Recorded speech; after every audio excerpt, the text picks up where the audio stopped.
Today, of course, our theme is on Charles Raven, who, of course, was Master of Christ College for many years and then Vice-Chancellor.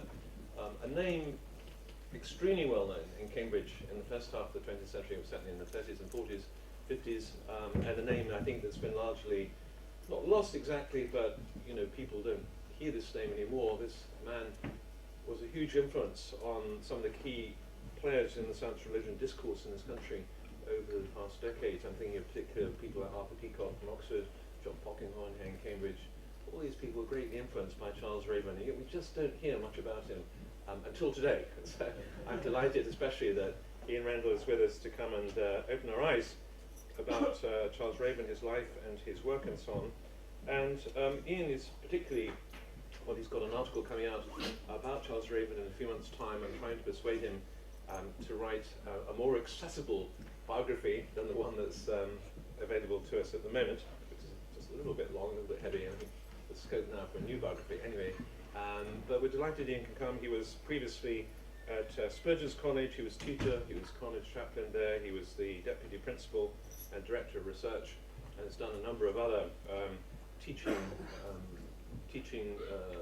posts also in Eastern Europe and so on.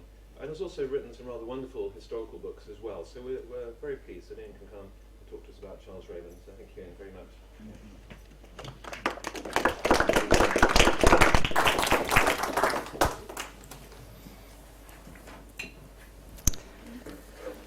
Thank you, Dennis, for the welcome, and thank you to the Faraday Institute for the opportunity. I'm really delighted to be able to come and to speak to you today about someone who I have become fascinated by.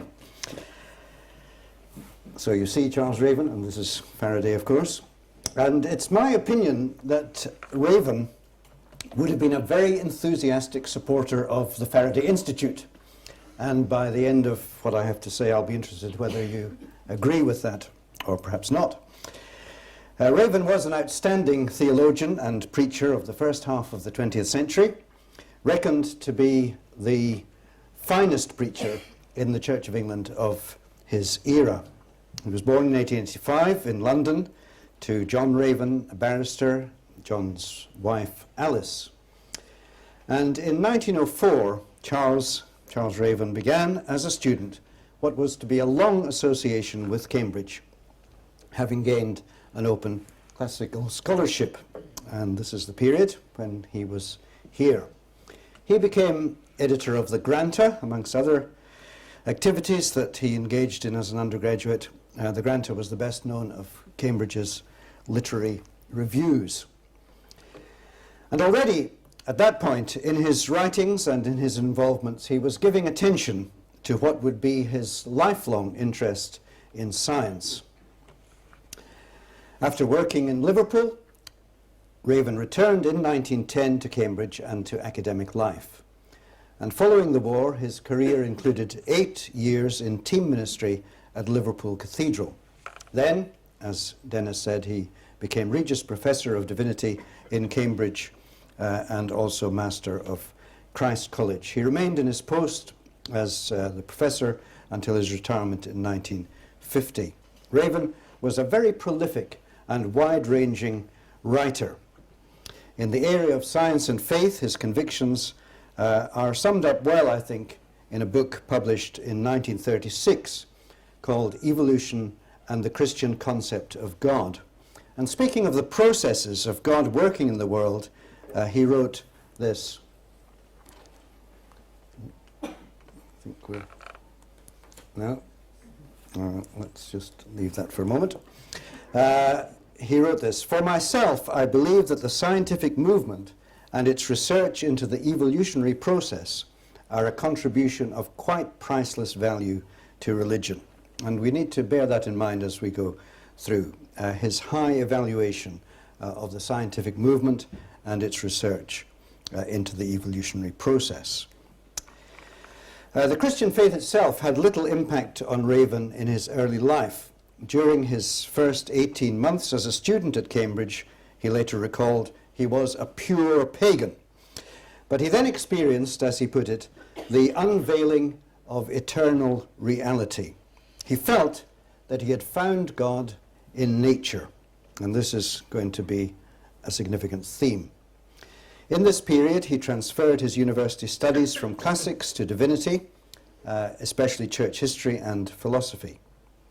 After completing his undergraduate studies with a double first, there were suggestions of research in Germany, but Raven had a conviction that if I was ever to be, and I'm quoting here, if I was ever to be of any use in the world, I must break away from the public school and university tradition and get wider experience. And this is another theme, really, which is not one that I'll be concentrating on, but his desire to be involved in social issues. He worked in secondary education in Liverpool, and his encounter with social inequality fostered what would be a major interest in Christian socialism. The 19th century thinker F.D. Morris was an important influence in this area, and here we have Raven's first significant historical book, which was a history of 19th century, mid-19th century Christian socialism. Raven's specifically Christian conversion took place in 1909, and this is something that he described on a number of occasions. And here is one of the descriptions as he looked back. He said, "I was myself converted. The old term is alone fit to describe what happened." And Raven spoke of a vivid consciousness of the living presence of Christ, an intense and releasing devotion to him, a resolve to let this experience control all my activities, a desire to share it with others. Raven affirmed that I am more sure of that experience as a thing not only real in itself, but abiding and most effective in its results. I am more sure of this than any other event in my life. He soon decided to apply for ordination in the Church of England and was anticipating a parish curacy, but was offered a position as Dean of Emmanuel College here in Cambridge, and he began that as at 1910 at the age of 24. As a lecturer, Raven soon demonstrated his ability and indeed his magnetism as a communicator. For many who heard him lecture, often without notes, and partly his memorization contributed to that, he was a lecturer, but at heart a preacher. And in both lecturing and preaching, he was remembered as spellbinding. Also in 1910, this year in which he started at Emmanuel, Raven married Margaret, always known as B. Buchanan Wollaston. And B's ancestors included 7 fellows of the Royal Society. The couple had 4 children, Mary, Betty, John, and Margaret. During the First World War, Raven was an army chaplain in France. And we have fascinating letters from the front addressed to particularly one friend and also addressed to his mother. Later, he was to become one of Britain's leading pacifists. After the war, he had a period in parish ministry and was appointed a chaplain to the king. He was also busy with theological writing and lecturing and was awarded a Cambridge D.D. for a groundbreaking early church study published in 1923. Another of Raven's achievements in this period, in the early to mid-1920s, was to plan a major national conference on Christian politics, economics and citizenship. That was the name of it, COPEC, which drew together 1,500 leaders in church and society in 1924. At Liverpool Cathedral, Raven's work attracted large numbers of mainly young people and had an influence on Anglican missional thinking. Then in 1932, to his own surprise, Raven was elected to the Regius Chair of Divinity here. The surprise was because he felt that his writings didn't necessarily fit into the standard academic pattern. He also became, as we've said, a Fellow of Christ's College and later the Master, in fact following Charles Galton Darwin as Master, the grandson of Charles Darwin. And some of you will have read C.P. Snow's The Masters, which gives his own particular perspective on this period at Christ College. By this time, Raven's written output was extensive, and he was lecturing in various countries, especially in Europe and North America, but increasingly further afield, including Asia. For 2 years, he was the University Vice-Chancellor, and here we have him conferring an honorary degree upon the Queen, as was at the time. He was at the forefront of a number of movements which I've looked into but are not our focus for today, including pacifism, international development, and the campaign for the ordination of women in the Church of England. In retirement from 1950 and living near here in Madingley, just round a couple of corners, Raven travelled extensively still, lecturing and preaching, and maintained his theological involvements up to his death in 1964. I became interested in Raven about 20 years ago, perhaps more, and it was the 50th anniversary of his death that prompted me to do more research. And I'm grateful to Charles's daughter-in-law, Faith Raven, who I don't think has managed to get here today, although she was hoping that might be possible. But I'm very grateful to her for making Charles's personal papers available to me. They're hidden up in a loft, and I've done a certain amount of digging in those. And while I mention that, I'm also grateful to Peter Conlon, who's here, for his research, which has enabled the visual side of this to be presented to you.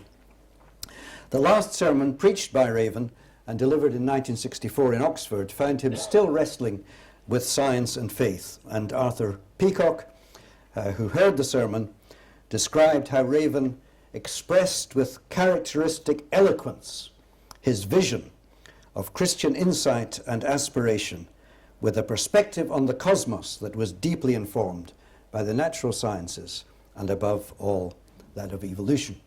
That's Arthur Peacock, the last sermon that Raven preached. So in the remainder of this paper, I'll look at Raven's approach to science and faith.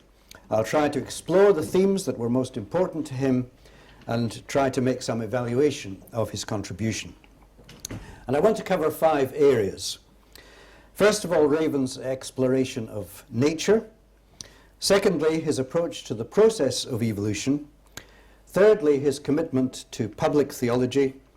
And fourthly, his contribution to the history of science and the link with the function of science. And finally, his influence. So that's our task for the remainder of our time. So first of all, the study of nature. Raven had a lifelong love of nature. He wrote 3 books on ornithology in the 1920s. The first, his widely acclaimed In Praise of Birds.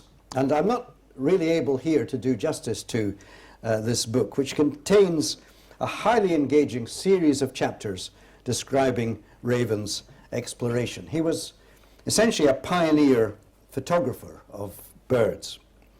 And he also became a leading expert on wildflowers, on moths and butterflies, and I've seen some of these collections. Few, if any, of his contemporaries had the extraordinarily detailed knowledge that he gained through observation, collection, sketching, and photography. According to Ian Ramsay, whose work in science and theology owed a great deal to Raven, and I'll be picking up more later on Raven's influence. When Raven was a royal chaplain, his most memorable conversations with King George V were about ornithology rather than about theology, so says Ian Ramsay. Theologically, Raven argued in lectures which he delivered in the USA in 1939 and which were published as The Gospel and the Church, there had been a misguided renunciation of nature over centuries in Christian history. There were outstanding exceptions, which Raven spoke about, notably Francis of Assisi. But Raven was wanting to argue that such renunciation was untrue to the Old Testament, untrue to Jesus' teaching, untrue to the outlook of Paul, untrue to the Apostolic Church. Here Raven was echoing what he had said before, for example, in lectures at Durham University, in which he highlighted how the teaching of Jesus offered a high valuation of nature, which he said was lost by later orthodoxy. Raven spoke in these lectures of how the 16th century Reformation as a whole had brought people back to the Scriptures and to the way in which Scriptures gave testimony, he said, to the worth of nature. However, Raven was well aware that since the Reformation, much had happened in the complex relationship between science and religion. And in these 1939 lectures, he brought his own proposal for a way ahead.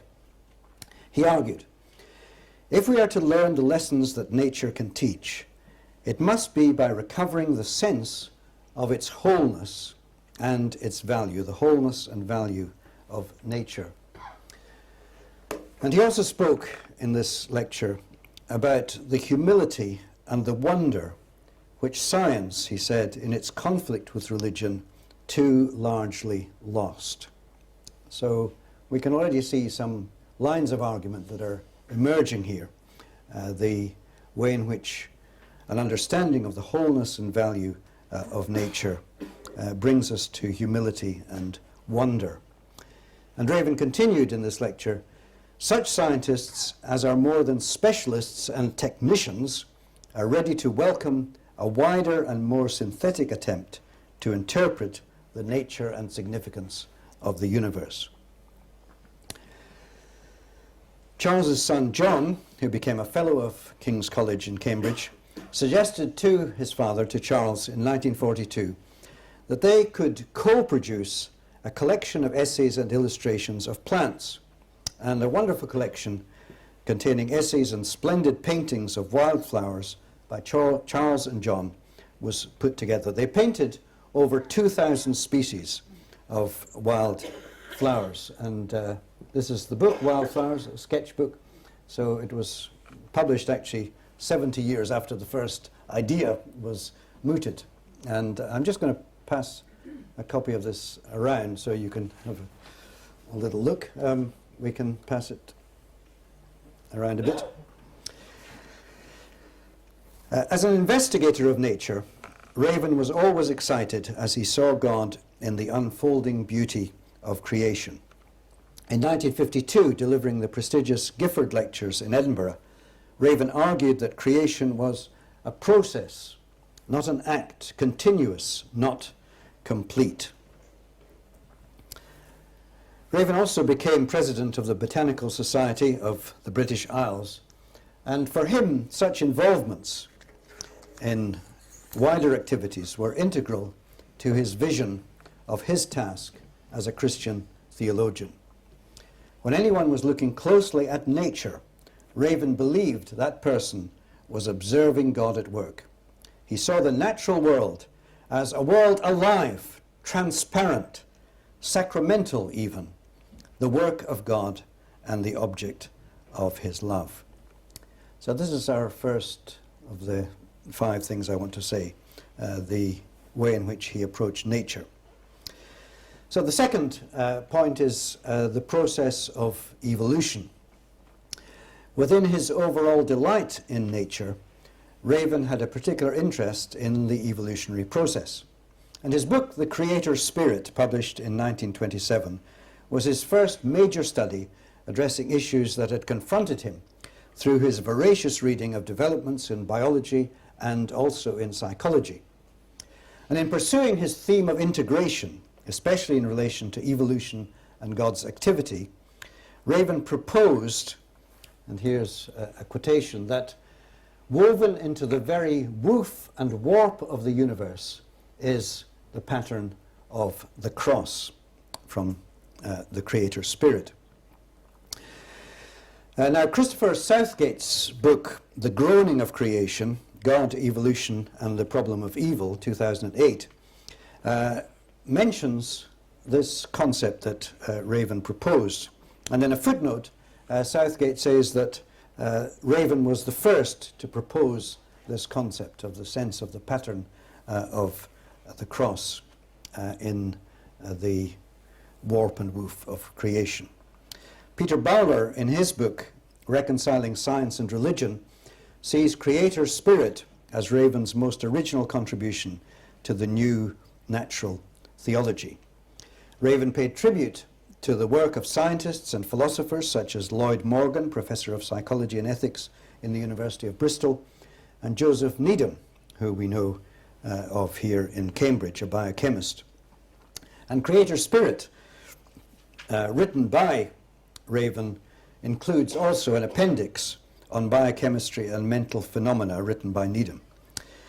Raven's view was that theologians had not grappled with the contemporary challenges posed for Christian thought, and he hoped, he said, in Creator Spirit, to formulate a Christ-centered view of the universe in such a way as to heal the breach between science and religion. These themes that Raven formulated in the 1920s were themes that he would return to in the 1930s, 40s, and beyond. In the early 1930s, in his book Jesus and the Gospel of Love, Raven argued that modern science had destroyed the conception of a God who acts on the world only from the outside. Either, he said, God works in all, or he works in none. And giving a London lecture later, Raven spoke of how St. Paul wrote in Romans chapter 8 of the incompleteness and frustration of the creative process. The incompleteness and frustration of the creative process, Romans chapter 8. And for Raven, as he meditated and thought about this, and the writings of St. Paul were of great influence on Raven, he saw what Paul was writing about as something which was congruous with modern evolutionary theories. He wasn't saying that Paul had these in mind when he was writing, but this incompleteness, the groaning of creation, the prelude to the manifestation of the family of God. For Raven, there was something congruous between St. Paul and modern theories. And Raven argued for this understanding as against, he said, the randomness of the neo-Darwinians or the mechanistic analogies of Dr. Paley. There was something about God as working in all which inspired Raven a vision of unity. In 1943, Raven delivered 8 lectures in Cambridge on science, religion, and the future. Lectures that at the time and subsequently were highly acclaimed, were published at the time and then republished in 1994 with an introduction by the novelist Susan Howich, who found Raven a very significant figure, as seen, as you will probably know, in her novel Ultimate Prizes in the Starbridge series. Raven is quoted at the start of each chapter of that book. Raven pressed home in these lectures in 1943 in Cambridge his developed vision of God working in the evolutionary process. And some of the same language comes out as he had used earlier. He saw the world as being in the making, incomplete, frustrate, becoming pregnant with creatures which can only be produced through the age-long agony of trial and error, defeat and endurance. These creatures, he continued, must be free in their choices, hence the fact of evil. They must be fully sensitive to joy and therefore to pain. In these lectures, Raven addressed the challenge posed by those who could not see morality in the struggles of the evolutionary process. He noted that this perspective was true for some, while others saw cooperation at work in the evolutionary process. His observation of those who had, he said, most deeply entered into a disciplined study of nature, and you can see that he felt he had done that, was that, broadly speaking, they appreciated the worth of life, while still recognizing the elements of struggle and seeming amorality. He opposed, he said, any shallow or easy optimism about the evolutionary process and its outcome. Yet, for him, God was involved, indeed, he said, embodied. So my third point is about Raven as a public theologian, because I see in Raven a strong commitment to engaging in what today would commonly be called public theology. I hope some of this is already evident in what I've said. He wanted to open up dialogue between people from different disciplines and with differing views. During his student days in Cambridge, he had attended lectures by Professor Bateman, a leading determinist. And Raven had been challenged by the way in which these lectures had been delivered. And his considered opinion, Raven's later, was that if our struggles, and I quote here again, and hard-won virtues have no effect whatever upon the course of development, then for a Christian to try to see God in any real sense as Father, he said, is impossible. And Raven's public debates often turned to the topic of determinism, whether in the scientific realm or, as he perceived at present, in the predestinarianism of some Reformed theology. A deterministic perspective on life was something he consistently opposed. In lectures he gave to medical audiences in 1958, which were published as Science, Medicine and Morals, he recalled Professor Bateman's inaugural lecture when taking up his Cambridge chair. Bateman's determinism was applied to human behavior in an all-encompassing way. And Raven quoted from the finale of Bateman's inaugural lecture, in which Bateman, who was a large man, said to the audience, "You would not think it fair to condemn a man of my shape if, having received the shape from my ancestors, I cannot run 100 yards in 10 seconds. And Raven noted that this finale was omitted from the printed version of the lecture. For Raven, such deterministic thinking left no room for moral change, and it was a view which he believed called for public debate. Raven was disappointed, however, by the quality of the debates that were taking place in this and other areas. He lamented particularly the paucity of helpful books in his time on science and faith. And when Brian Greene, a leading Anglican evangelist, wrote to Raven in 1949, and I've looked at this correspondence, asking for books to answer a scientific humanist's position, Raven replied that it was tragic how little could be recommended. In part, he blamed Anglican leaders, especially, he said, those who had studied in Oxford. What a surprise. These Anglican leaders who had studied in Oxford, he said, represented a philosophy that comes from a bygone age.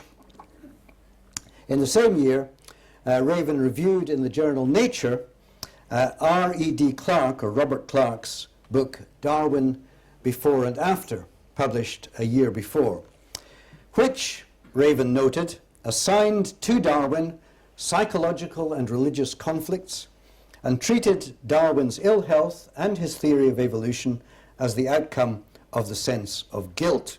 Clark made Darwin responsible for, wait for it, it's not going to show up there, but I'll read it to you. Irreligion and big business, racial oppression, the glorification of war, Marx, Nietzsche, Hitler, and Mussolini. Well, I think that's probably enough to be going on with, isn't it? Clark's book, which became popular, was described by Raven in a letter, a private letter, as philosophically impossible and religiously destructive, as confused and confusing. By contrast, Raven commended books about evolution and faith by Teilhard de Chardin, a French Roman Catholic, and in 1962, in the last book that Raven wrote on science and religion, he spoke of Teilhard and Karl Barth as contemporaries who responded to their times in very different ways. Barth emphasized, and this was Raven's claim, that Barth emphasized human sin and folly and the otherness of God, while for Raven, Teilhard de Chardin saw not two opposing worlds, as if God and humanity and the world, but rather a single evolutionary story. And Raven was saddened that the Protestant world had enthroned Barth, while the Vatican did its best to silence Teilhard. As evidence of Raven's varied contribution to public theology, I'll just mention 3 examples briefly that relate to science. First, Raven spoke at gatherings outside the theological world. To take an example from his time in Liverpool, I could give a number of examples, but he addressed a large free church gathering there, consisting mostly of lay people, on the subject of the changed intellectual outlook. And he stated, "The scientific method has radically altered our whole outlook upon the universe and its development. And the church," he argued, "has the challenge of reinterpreting its whole presentation of the faith." Not the faith itself, but the presentation of the faith. Secondly, second example, at his inaugural lecture as Regius Professor in 1932, Raven made clear his priorities. He stated that an inaugural lecture was commonly regarded as an opportunity to expound the highly skilled mystery of the lecturer's own subject. In his case, what he called the intricacies of the doctrinal controversies of the patristic period. Now, instead of this interminable topic, as he put it, he took the opportunity in this lecture to argue for attention to be given in theological exploration to science, to communal relationships, and to the work of the Spirit. And as he often did, he highlighted the lack of theologians who had first-hand knowledge of modern science. And thirdly, my third example, in 1946, Raven delivered the Hobhouse Memorial Trust Lectures, which had a sociological focus, and he took as his topic religion and science, arguing that there were important instances of those who, in the history of societal movements, had bridged the divide between the two. And he offered the example of Konrad Gessner from the 16th century, one of the most remarkable and least studied, he said, of Protestant figures of that era, whose commitments included the classics, biblical studies, botany, medicine, and membership of the Alpine Club. Here was a 16th century public theologian who inspired Raven. My fourth point is the history and function of science in the thinking of Raven. It was probably as a historian of science that Raven made his greatest contribution to science and faith. His outstanding work in this area was his work on John Ray, Naturalist, His Life and Works. And Peter Bowler describes Raven's volume on Ray as a classic in the field. John Ray, a fellow of Trinity College, Cambridge, studied in his 1691 book, The Wisdom of God Manifested in the Works of Creation, studied the form and function of adaptation in nature. And Raven argued that this book initiated the true adventure of modern science and was the ancestor of Darwin's Origin of Species. Ian Ramsay noted that Ray was a figure whose deepest loves and concerns were shared by Raven in full measure. Raven found much to admire in Ray, the son of a blacksmith, then a Cambridge academic, later a nonconformist. He appealed to Raven the rebel. Raven was fascinated by Ray's philosophy, for instance, the way he urged that people should converse with nature as well as with books. He argued that Ray had been overshadowed and indeed imitated and plagiarized by Paley. Alongside his reading, Raven consulted widely in his research, including with Agnes Arbour, the first woman botanist elected a Fellow of the Royal Society. And in the British Journal for the History of Science, there is a description of how Raven had made an outstanding contribution to the subject, the history of science. Raven pursued some of this further in his Gifford Lectures, and in what I think is a splendidly ambitious undertaking, he analysed the vision of nature in the Bible, the early church, the Middle Ages, and the Reformation onwards. And nothing like this really had been attempted before. It shows his ability to grasp and to present historical details in a vivid way. And again, he turned back to Gesner, who I mentioned before, arguing that Gesner achieved in a quite remarkable way what most scholars did not venture on until later, to study nature for himself. 10 historical lectures were delivered, 10 theological lectures. Again, he returned to the theme of evolution as what he called a demonstrable and omnipresent aspect of life.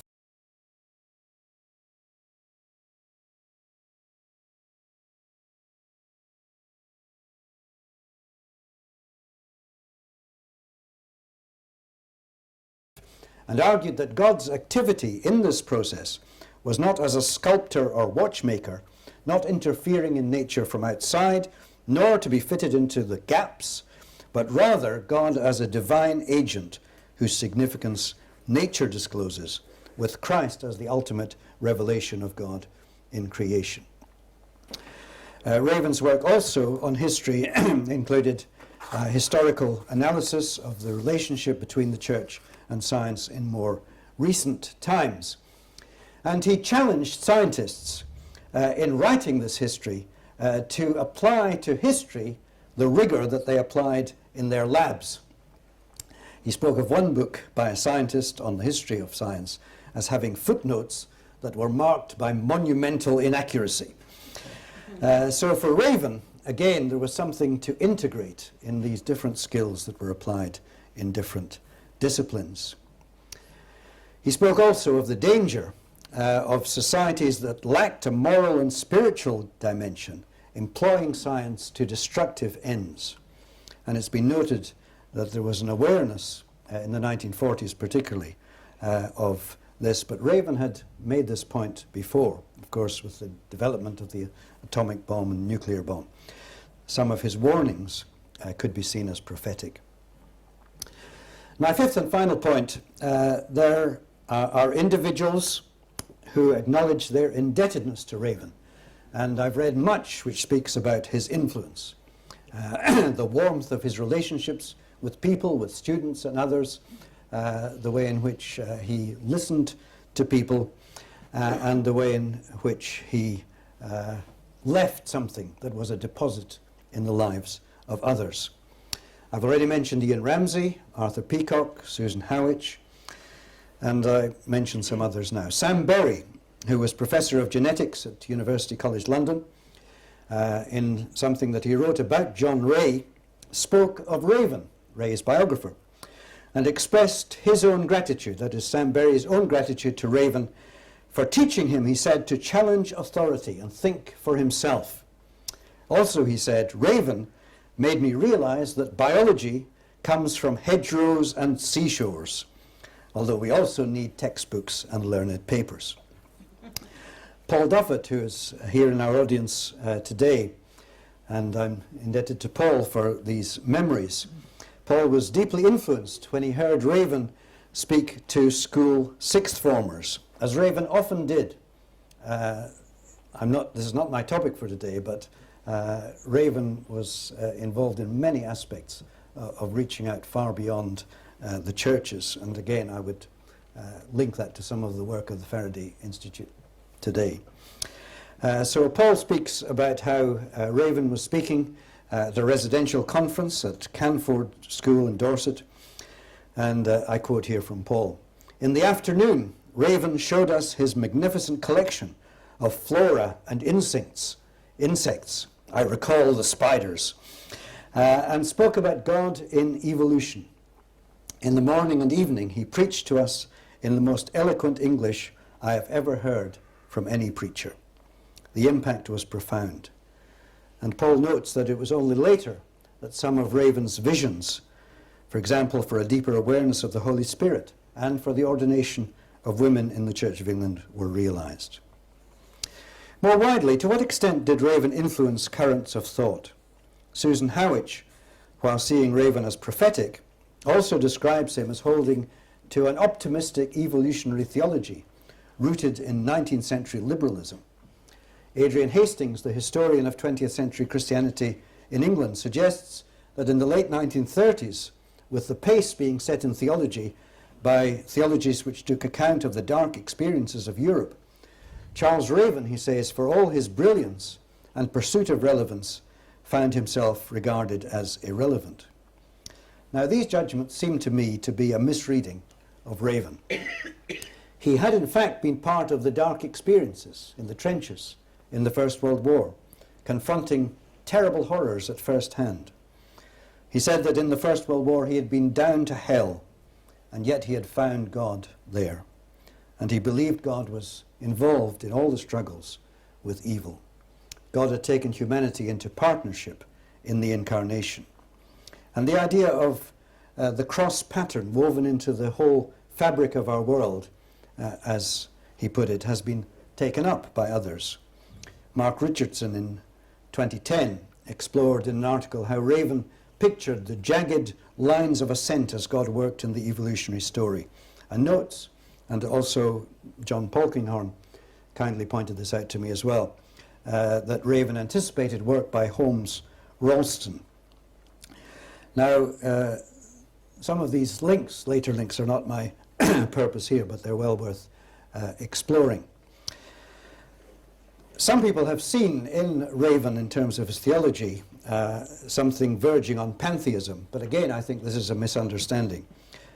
Raven once said that God becoming his creation would be pantheism in its crudest form, but rather I see his doctrine of the Spirit as the key to what he was seeing in God's activity in nature and in evolution.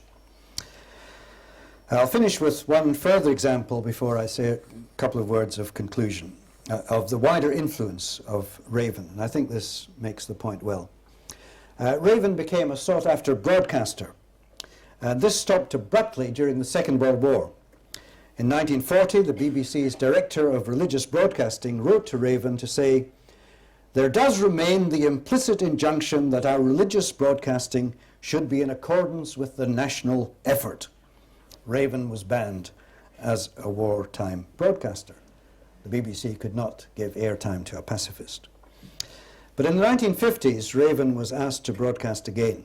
And in 1952, he gave 6 BBC broadcasts on science and religious experience, which I've read in script form, relating science to creation, to Christian doctrines, and to the historical process. They're really demanding in their content, and yet they're accessible. Here was a remarkable communicator working in a field which he loved and influencing others in a whole number of fields, I think. The social order, natural history, biology, evolution, pneumatology, women's ordination, war and peace. And he was, for me, a missional theologian. So, a couple of words of conclusion. From his early years, Raven had a fascination with and a deep appreciation of nature. He was a passionate advocate of the importance of engagement with the natural world as a crucial aspect of the spiritual life. He believed theology was enriched by evolution and that this message should be taken into the public square. Perhaps his most important scholarly contribution in the field of science was as a historian, but he always wanted to be someone who had an influence far beyond the scholarly world. Throughout his life as a Christian, Raven was concerned that the Christian message should be communicated in an authentic way, and his deeply held belief was that engagement with science was an essential part of that task. He argued in 1930 that the scientific method has given us a new point of approach and an essential part of our approach to every subject of intellectual inquiry. As a Christian thinker, this was a development, this scientific approach that he embraced with enthusiasm. I've tried to present to you Charles Raven, a professor of divinity and a promoter of science, and to present to you my confidence that he would have been an enthusiastic advocate of the Faraday Institute. Thank you.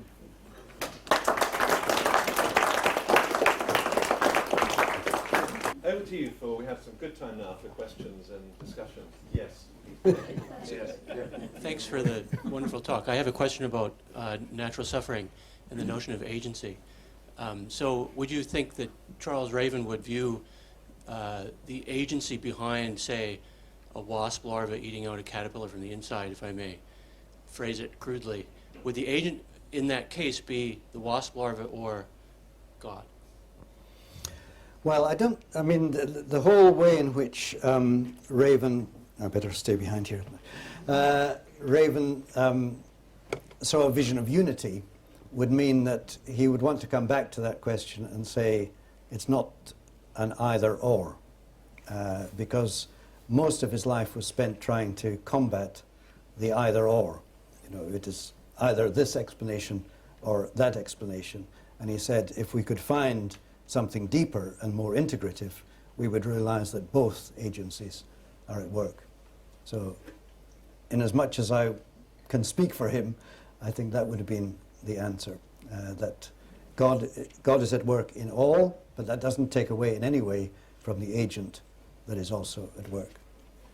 Just to follow up on that, I mean, do you think he would be happy with a phrase like, God causes agents to be causes? In other words, God's causality, big C, underlies, in an ultimate sense, all the causalities with a small c, which that would be one, which in a sense have their own autonomous agency. They are given, as it were, by God to be their own, to do their own thing, have their own properties. Do you think he would be happy with that sort of phraseology, or? Yeah, I think that would be something he would have wanted to affirm, as long as it didn't imply causality on the part of God that then allows things to happen outside of God's continued activity.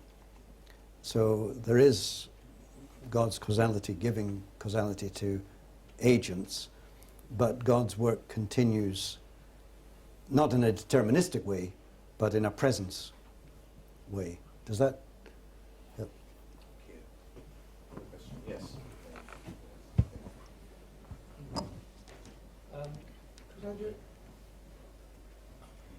Could I just take up with you the point I mentioned beforehand about Charles Raven being the first TEEP lecturer in India from Cambridge, which was obviously opening up a new area, very progressive and positive at that particular time. This is in India. Now, just listening to you, some of the things I've picked up, he didn't like the either or, which of course is a very Asian and Hindu facet of way of looking at things. And of course, Hindus do not believe in pantheism, and neither did Charles Raven. It's much more sophisticated than that. So I think I've picked up a number of echoes in what you've said that suggest that not only did he go to India and give these lectures on science and religion, which are now lost, and if anybody in this room ever comes across them, this committee in Cambridge would very much like to read them. Professor Julius Lipner is the chair of our committee, and I'm a member of it. The lectures, the first lecture was, 3 lectures were lost.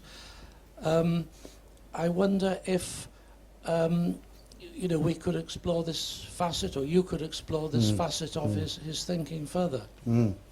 I think that would be extremely interesting, and as Raven's thinking developed and as he interacted with the new kind of interfaith issues that were emerging, I mean, he saw that as something extremely important. It wasn't something that he gave a great deal of attention to, but I have been impressed thinking about the sort of missional vision of Raven, that he, I think, was again ahead of his time in seeing the new shape of the world, the global situation, and also seeing that much of what was going to take place in the future was not going to be white Western theologians taking up these issues, but was going to come from other parts of the world. So it fits in. Thank you, David, with that. And by the way, I think David's contribution, just if I can just say for a moment, Dennis, if anybody else has some insights, please share them. It's not that I'm the repository of all wisdom. Who've heard Charles Raven giving lectures or something, and if you want to contribute something, that would. So please do that. Yes. By the way, just before we go on the question, to get online, any the BBC lectures, are they? Or? I would imagine the BBC would. I just read the printed versions, which are not readily available as far as I know. I found them in the loft. But I think the BBC does archive those, and they would be very interesting. There's not much, I mean, the many books, of course, and the University Library has almost all the books that were published by Raven, or written by Raven and published. But the unpublished material still needs to be organised, really. Yeah. Other questions, please? Yes. Can you just wait for the microphone, do you think? Thank you very much. May I just say in response to this that I worked at the BBC World Service, and I do know that everything is archived and one can send in an inquiry and the material is found and one can either go and listen to it there or a copy is sent. Thank you That's very much. useful. That's very Thank helpful. you. I mean, maybe we should try and get some of his lectures and post them on the Faraday website. It's sort of Ah. historical archive of things that people can listen to. You know, Oh, that's It's quite exciting. interesting. Yeah. Other questions and points people might have to raise? Yes, please.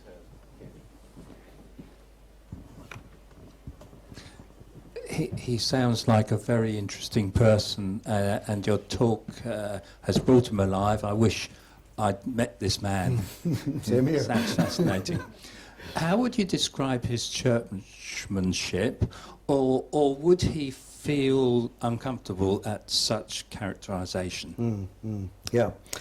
It's something I've done a reasonable amount of work on. I first came across Raven when I was doing some work on a movement within the Church of England, particularly in the interwar years, called the Liberal Evangelical Movement. And they had a conference, a convention in Cromer, and Raven was the outstanding speaker at this convention and within this movement. I mean, it drew in some other people like William Temple, although he wasn't so committed to it. But that really, I think, sums up probably what Raven where he would fit on some kind of spectrum of theology and ecclesiology, I think. In that the evangelical side, you can see I spoke about his conversion and what he thought about that. But for him, there was the danger that the evangelical approach would be too closed-minded. And so the liberal was not actually a naive optimism, as some people have thought, nor was it a denial of the crucial kind of centralities of the faith, because he was a very determined speaker about these centralities. But for him, the liberal was an openness and a willingness to change, to be affected by other movements, other thinking. So he was, in another sense, lower church rather than higher church. But of course, the sacramental was there in a very broad sense of seeing God's creation as sacramental. Question back, thank you. Yes. Just a comment. Thank you very much, Ian. I really enjoyed that. Thought you might be interested to know, I asked the University Computing Services last week why Raven Authentication Service is called Raven. So I had two theories. One was after Charles Raven, the other was 1 Kings 17:4, Elijah being nourished by ravens. And they replied almost immediately and said, we name our services after birds, Raven is one of them. I've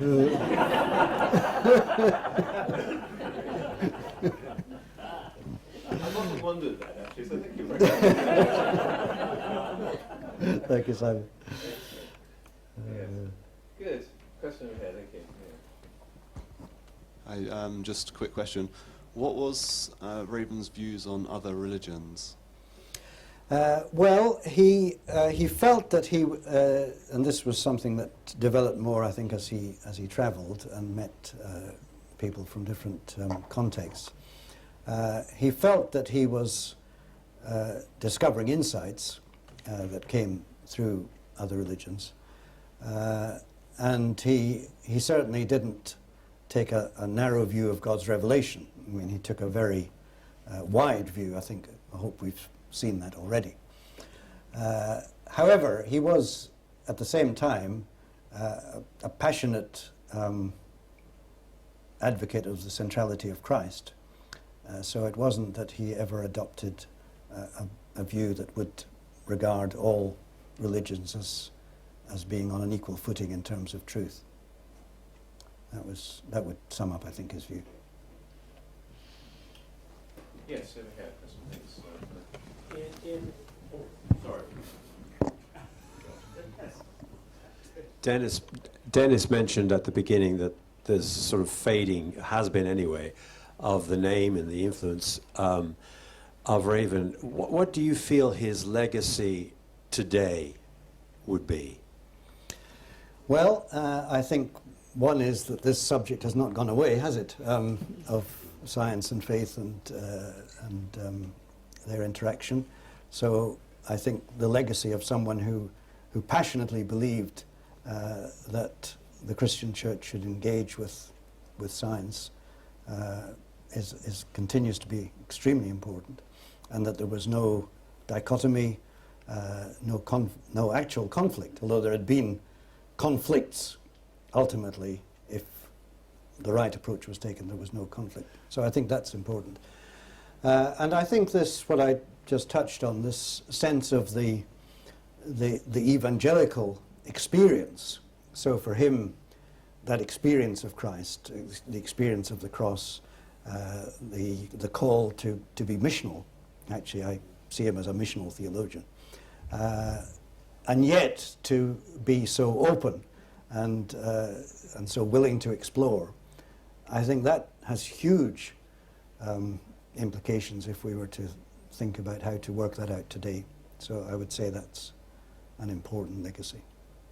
Could I add something else here, I think, as well, which I absolutely agree with that. Also, I think if you look at there are only 3 academic positions in science religion in this country, one in Cambridge, one in Oxford, and one in Edinburgh, with 1 chair. So if you look at the lectureship, the Starbridge lectureship here, Susan Howich, endowed by Susan Howich, greatly influenced by, of course, as you mentioned, by Charles Raven. The chair in Oxford, the Ian Ramsay Centre, greatly influenced by Charles Raven. Mark Harris, the new, as of a couple of years ago now, have a lectureship in science religion at Edinburgh University. I can't speak for Mark Harris, but I just think that somehow the bringing of the science religion into the centrality, if you like, of academic life in this country, I think one has to look at Charles Raven as one of those streams that have been quite influential. That's fascinating.